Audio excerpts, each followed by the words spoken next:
आजम खान की जिंदगी भर की कमाई छिन गई। आजम खान की जमीन एक झटके में छिन गई। एक फैसला और आजम खान का अरबों रुपए बर्बाद। कहते हैं जो बोएगा वही काटेगा। आजम खान के साथ ऐसा ही हुआ।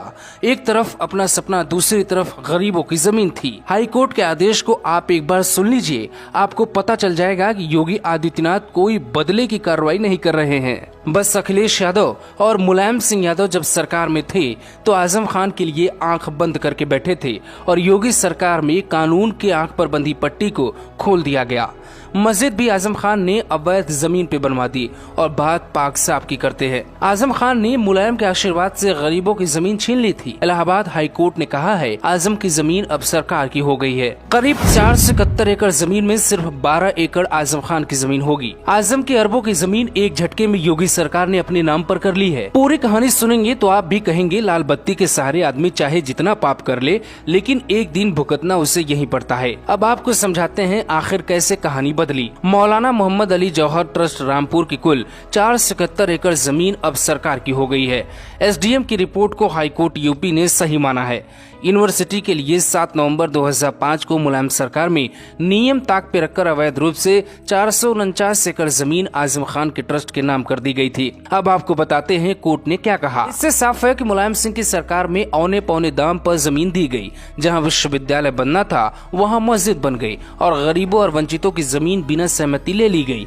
मुलायम सिंह यादव पिछड़ों की राजनीति करते हैं, लेकिन उनकी ही सरकार में रामपुर में पिछड़ों और दलितों को सूली पे चढ़ा दिया गया, जिसकी पुष्टि अब कोर्ट ने अपने आदेश में कर दी है। आजम खान की जमीन छिन जाना कुछ वैसा ही है जैसे किसी का सपना अचानक टूट जाना, लेकिन किसी का सपना अचानक नहीं टूटता, क्योंकि अगर सपना ही गलत तरीके से देखा जाएगा तो वो एक दिन ऐसी हालत में जरूर पहुंचेगा।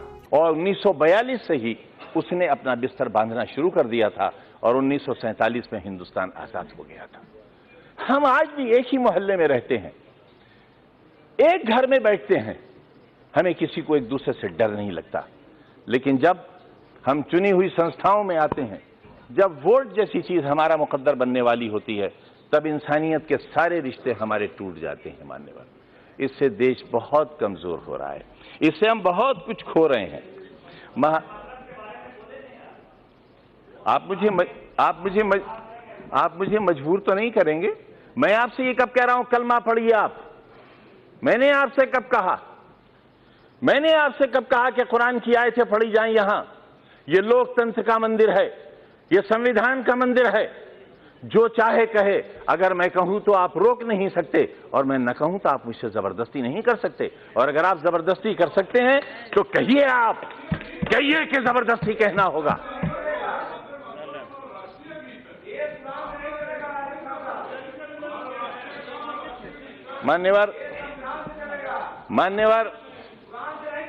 मान्यवर संविधान से चलेगा, यही तो हम भी चाहते हैं, यही हम चाहते हैं। अगर संविधान में कहीं किसी मजहबी किताब का कोई श्लोक, कोई आयत पढ़ने के लिए कहा गया हो, मैं सबसे पहला व्यक्ति होऊंगा जो इस हुक्म पर नतमस्तक करूंगा। मानो संविधान को। मैं भी यही कह रहा हूं, हमें संविधान को मानना चाहिए। और जो लोग संविधान को नहीं मानेंगे वो देश के साथ अच्छा नहीं करेंगे, क्योंकि ये देश बहरहाल सबका है। पूरा जिस्म हाथों से बना हुआ नहीं है, पूरा जिस्म पैरों से बना हुआ नहीं है। शरीर का एक हिस्सा खत्म कर दिया जाए, इंसान नहीं रह जाएगा। हिंदुस्तान एक बेहतरीन इंसान है, इसे बेहतरीन इंसान बना रहने दिया जाना चाहिए। ये क्या